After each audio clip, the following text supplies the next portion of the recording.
Ok, galera. Vamos dar andamento então. Agora. A gente já fez a nossa navbar, pelo menos a parte responsiva, né? A parte mobile dela. Depois a gente vai fazer alguns ajustes para adequar ela ao desktop. Mas o mobile já está feito. Agora vamos fazer as seções subsequentes do nosso site. E vamos começar de cima para baixo, beleza? A primeira que vem aqui seria essa que a gente pode chamar de call to action.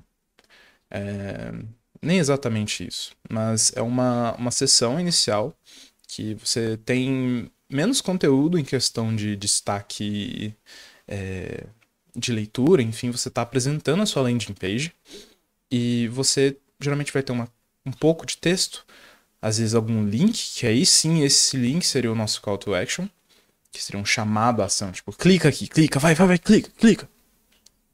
E você geralmente inicia sites assim. Então, vamos ver como que a gente vai fazer essa parte aqui, beleza? A gente já tinha setado no nosso código só o conveniente para o header. A gente não usou nenhuma classe ainda, inclusive. Mas já fizemos aqui a nossa main, a nossa section, uma div com todos esses conteúdos aqui e o A. Então, vamos lá. Primeiro de tudo, a gente vai analisar se precisa, se é necessário criar classes.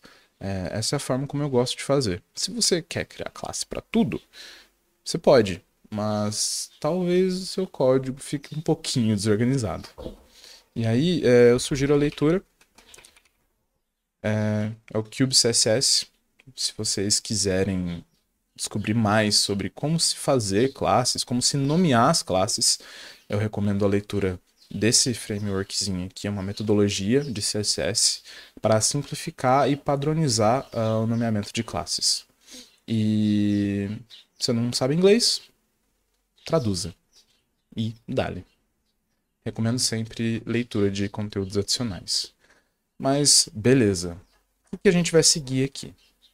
A gente nota que no nosso site, como ele está agora, o conteúdo está praticamente cru.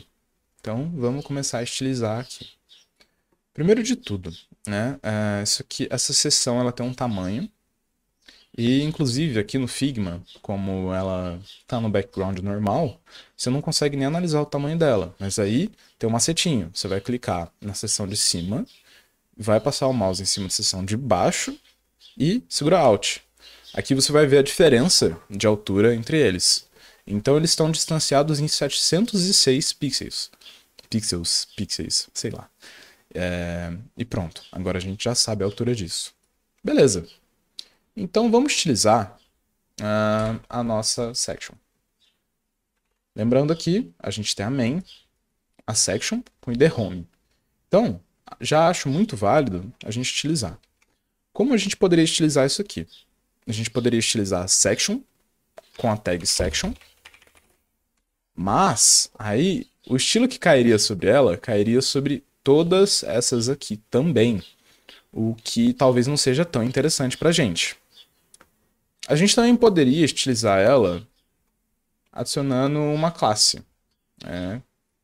Class igual home. E aí a gente poderia utilizar aqui. Ou home section, que seria mais válido ainda. É uma solução totalmente válida e não tem nada de errado se você preferir fazer isso. Mas cada section que eu criar aqui, eu já vou dar um ID único para ela, que é home. E só as sections vão ter ID a princípio.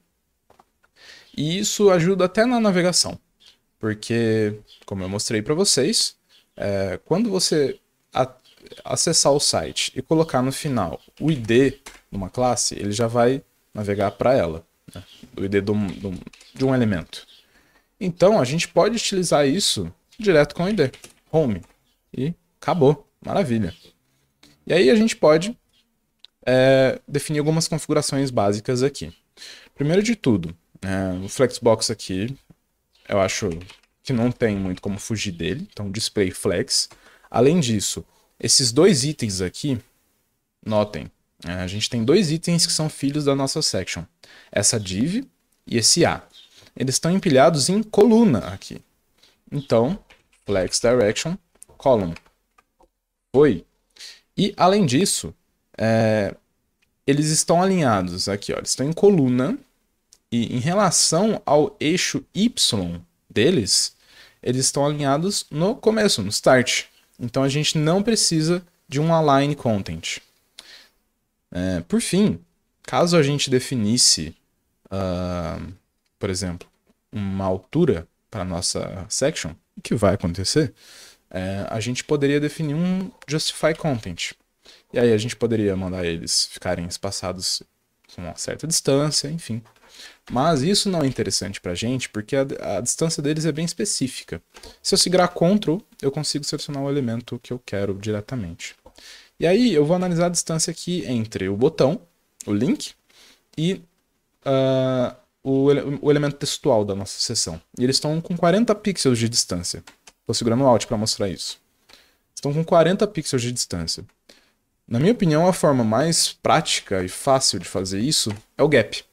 Gap de 40 pixels. Eu vou colocar isso em unidades relativas, baseado no elemento raiz, ou seja, na fonte. Então, 40 sobre 16, eu acho que isso dá 2.5 rem. Quando eu faço isso, eles já estão espaçados direto em 40 pixels. E acabou. Isso não é mais um problema pra gente. Além disso, né, essa seção, esse elemento aqui está centralizado dentro do maior, né? Como que a gente vai fazer isso? Beleza. Primeiro vamos setar a nossa altura. A altura, como a gente tinha olhado, era de 706 pixels. Eu vou arredondar para 700. E aqui eu vou colocar em pixels mesmo. Agora, não mudou nada. Por quê? A section, ela tem dois filhos. E eles estão alinhados, e eles estão sendo alinhados, eles estão com align content, justify content igual. Tem algumas soluções para isso. E aí, talvez eu me contradiga com o que eu acabei de ensinar para vocês. Mas aí foi surgindo outro problema. Como que a gente vai poder centralizar isso? Bem, a solução mais óbvia que eu vejo agora é a seguinte. A gente vai selecionar esses elementos aqui. E a gente vai encapsular eles dentro de outra div. Então, F1, wrap, e eu vou descrever aqui, div. Quando eu faço isso, mudou um pouco a história. Eu, inclusive, vou tirar esse gap. Eu vou separar ele em outra div aqui, outra classe. E aí eu vou colocar ela como home CTA. E aí eu vou passar isso que está aqui para cá. E agora eu não preciso desse gap. E eu vou adicionar um align item center e um justify content center. E pronto, eles estão centralizados. Mas lembrem, o align itens na verdade era start. Então a gente pode tirar isso aqui. Eu deletei a linha com Ctrl Shift K. E agora? Eles estão colados na borda da tela, sendo que aqui eles não estavam assim. Eles estavam, né, com uma distanciazinha. Isso pode ser um padding. Aqui eles estão com 24 pixels de distância. Assim como no header também estava com 24 pixels de distância. No header a gente usou um padding. Então acho justo aqui a gente também usar um padding. Aí a gente pode colocar um padding na home ou no call to action. Eu acho que faz mais sentido colocar esse padding na home. Então, eu vou fazer isso. Padding. E eu vou colocar padding inline, ou seja, só na horizontal. Lembre-se sempre. Block, vertical. Inline, horizontal. Ou você vem aqui padding 0, vertical, e on-rem, horizontal. Eu acho que faz um pouco mais de sentido e fica um pouco mais claro colocar o inline. Porque a partir do momento que você entende ele... Opa, tá, é isso. E é 24 pixels, então é 1.5. Não, 1,5, né? Nenhum. Aí, pronto. Eles estão distanciados aqui. E em 24 pixels. Sim. Beleza. Próximo. Além disso, eu tô incomodado aqui porque isso aqui tá um pouco mais distante do que isso. Mas olhando aqui em cima, o padding do nosso header é 2 rem. Então eu vou arrumar aqui para 1.5 rem. Porque ele tá de fato a 24 aqui. 24. Então faz sentido. Enquanto daqui ele tava a 24 também. Mas no outro caso não tem problema, porque ele está centralizado no nosso header. Beleza, isso foi feito. E agora a gente pode aplicar isso aqui na nossa classe que a gente acabou de criar, que é a home CTA. Pronto, já aplicou aquele gap aqui que a gente tinha perdido. Maravilha. Além disso, a gente precisa fazer uma pequena estilização nesses 3 elementos aqui para eles ficarem espaçados da forma como eles deveriam. Aqui eles estão mais próximos do que aqui. E além disso, aqui teria uma quebra de linha, que vai depender do tamanho de tela. Então se eu apertar F12 e diminuir aqui a tela, notem que ela quebra quando eu chego mais ou menos no tamanho de um celular. Mas isso não está muito interessante. Não está exatamente da forma como a gente gostaria que ficasse. Então, vamos dar uma trabalhada nisso. A gente vai criar aqui uma classe para o nosso heading aqui, né? Que seria o texto. Eu vou usar home heading. E agora eu já posso criar aqui a nossa classe home heading. Em home heading, eu vou também usar um flex. Aqui o uso de flex poderia ser questionado, tipo, pô, você precisa de flex aqui? Não sei. É a forma como eu gosto de resolver essa problemática aqui.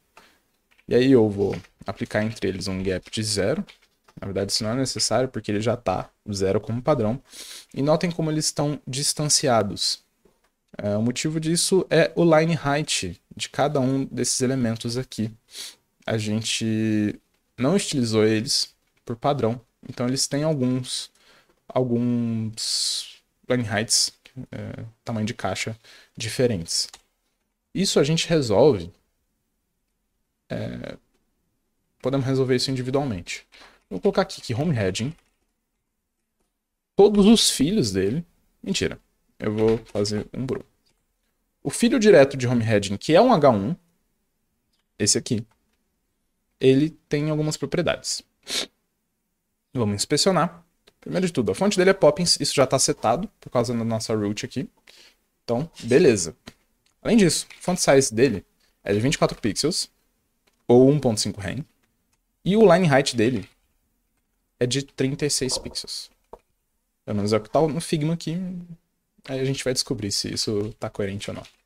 E o font weight é de 500. A nossa cor do texto é esse color black aqui, mas que já está setado aqui para todos os textos por padrão, então não precisa. Além disso, nossos parágrafos, home heading P, eles têm um font size de 16 pixels, isso é o padrão, então não precisamos setar, e um line height de 24 pixels. E um font weight de 400, que já é o padrão. Tá bem diferente, né? Por quê? A gente pode testar algumas coisas. Primeiro de tudo, colocar um line height que seja igual ao da fonte. Ainda tá diferente. Além disso, a gente pode testar aqui o nosso home heading. Colocar um gap de 0.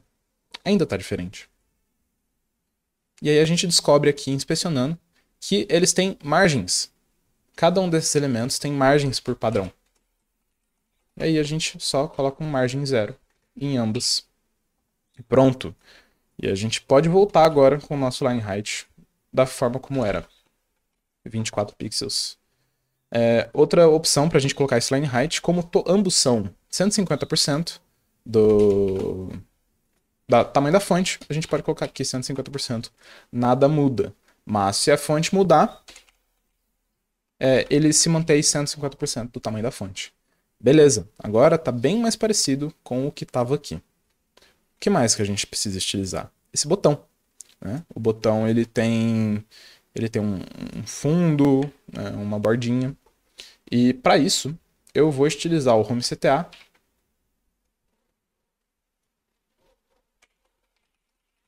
Que tem um filho que é um A. Beleza, a gente já tá pegando ele. E aí, eu vou definir aqui um background color, que seja o vermelho. Além disso, eu vou colocar um widget, que seja o fit content, né? Então ele vai caber o conteúdo e nada mais. Ele não vai esticar até o máximo, que é o que estava acontecendo ali. Além disso, a gente precisa colocar um padding nele. E aqui eu vou analisar ele para ver quanto de padding que ele tem. E a gente vê que ele tem 19 pixels na horizontal e 12 na vertical. 19 pixels, 18, tá, é mais ou menos um REM. Então, vamos dar uma ajeitada. Então, na vertical ele tem 12, que é 75% de 16, e 19, que eu vou arredondar para 16. E vamos ver como que fica. Já melhorou bem. Além disso, ele tem um border radius, que a gente clica nesse botão e vê aqui qual que é o border radius dele, que é de 6 pixels. Pronto. E já tá ficando mais parecido. O nosso texto, ele é branco e a fonte é de 14 pixels. Então, vamos ajeitar isso também. O font size é 14 pixels, font weight é 14 também. É 400, então não é necessário mexer. A cor dele é a nossa cor branca. E aqui, notem que ele está com essa linha por baixo. Para se tirar essa linha de um link, você usa o Text Decoration, que é essa propriedade aqui. E você tem várias decorações possíveis. Você pode colocar dashed, ele não muda nada, né? Dotted, enfim. Às vezes as coisas aparecem, mas um overline aparece, que é uma linha por cima. O underline, que é o padrão, é a linha por baixo. Se a gente colocar um none, ele some. Pronto, fim. E vocês podem notar que não está nada interativo. Se eu clico aqui, ele vai abrir o GitHub, tá, beleza. E aí entra outra coisa que a gente pode querer ajustar nele, que é o nosso target. E a gente vai colocar aqui blank. Quando a pessoa clicar, esse link vai abrir uma nova aba, ao invés de abrir isso no lugar do site que você está. O que é interessante para o nosso caso aqui. Vamos trabalhar com uma coisa nova, que vocês não viram ainda, que é o hover. Que é o seguinte, eu quero que esse elemento, quando eu passar o mouse, ele tenha algumas propriedades alteradas. Então, o seletor para isso é o hover. Eu vou usar o mesmo seletor aqui e um hover. Poderia ser uma classe, poderia ser qualquer coisa. Esse seletor aqui, ele vale para qualquer classe. E aqui, eu vou dizer que o nosso botão, ele vai aumentar um pouquinho em tamanho quando eu passar o mouse por cima dele. Então, eu vou colocar aqui um transform scale 1.01. O que isso significa? Transform é uma propriedade que vai receber outros argumentos que transformam de alguma forma na nosso elemento. E o scale é uma das coisas que você pode transformar. Então você vai aumentar a escala dele em 1.01. Quando eu passo o mouse, ele dá uma leve aumentadinha, que você quase não consegue ver. Para ilustrar isso melhor, eu vou colocar aqui 1.2. Olha como que ele aumenta. Se eu quisesse transformar outra coisa nele, eu poderia colocar, por exemplo, um translate. E aqui eu vou colocar... Eu não sei como que o translate funciona, eu imagino que em x e y.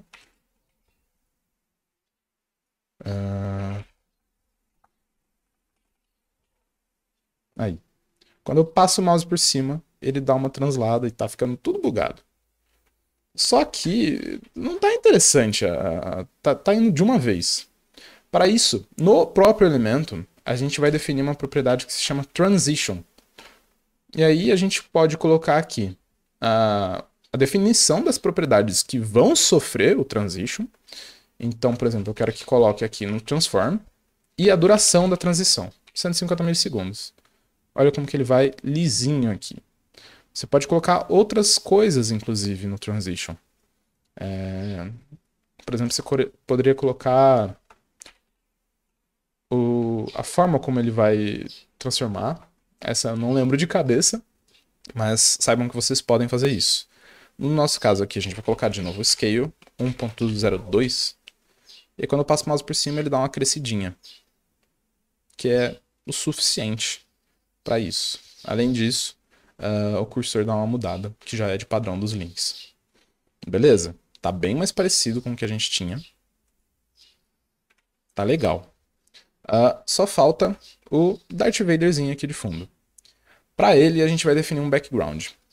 Que elemento nosso que tem isso como fundo? A gente tem a Section, que é o pai de todos aqui. O Home CTA, que é o pai desses três aqui. Desses dois elementos, na verdade. E o Home Head. A gente vai aplicar esse background no CTA, que é o filho desse aqui, e o Darth Vader está centralizado em relação a ele. Então, maravilha.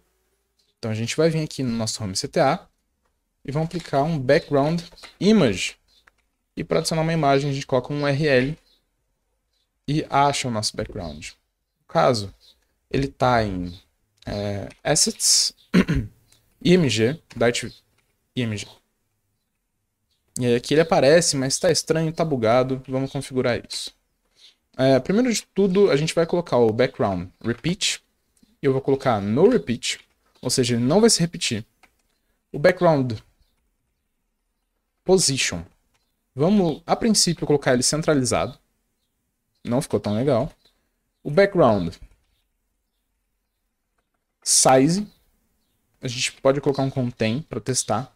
Não ficou legal. A gente pode colocar um cover e ele vai cobrir todo o tamanho da imagem. Que também não ficou interessante. Então vamos pensar no tamanho que a gente gostaria que ele tivesse. Esse Darth Vader aqui ele está com 450 pixels, então vamos tomar isso como base. 450 pixels. E notem que o nosso Home CTA ele é menor do que o Darth Vader aqui. Então, vamos aumentar um pouco a altura dele. E aí a gente vai aumentar o height para ser do tamanho do Darth Vader, que é 386, então 400 pixels. E por fim, só para dar uma ajustada nisso, a gente precisa colocar um Justify Content Center para de novo centralizar o nosso conteúdo em relação à nossa div. Beleza. Vamos dar mais uma ajustada aqui no nosso Darth Vader. 400 pixels, 300. Opa, agora ele já está casando melhor. Só que ele está centralizado. E a gente pode colocar um left aqui. Não ficou interessante. A gente pode colocar um 0. A gente pode colocar valores menores do que isso. Então, menos 20 pixels. Menos 40 rem. Aí foi demais. E a gente pode ir tentando ajustar ele. Notem que ele está sendo clipado aqui também. O Darth Vader ele vai além do padding que está aqui. E o padding está na home. Então, para resolver isso, a gente coloca o nosso padding no nosso CTA e pronto. Agora o Darth Vader ele está pegando tudo. Por quê? Antes, a gente tinha um padding na home. E então, esse elemento aqui é o home CTA. E eu vou colocar um border nele só para vocês verem melhor. Esse elemento aqui, ele estava tendo background. Então, o Darth Vader só conseguia pegar nele, porque o elemento de cima estava com um padding. Quando eu tiro o padding dele e jogo aqui, agora o distanciamento dos filhos dele vai ser para a borda vai ser de 1.5 rem. E aí a gente consegue aplicar esse Darth Vader aqui. Beleza. Tá aqui, vamos fechando, ele vai se comportando relativamente bem. Se eu fecho bastante, ele tá comportado. E se a gente conferir aqui no Figma, ele tá bem parecido. Eu diria que a nossa home agora tá pronta, né? Claro que colocando um desktop vai ficar estranho, mas a gente está fazendo a nossa versão mobile primeiro. Então, home feita.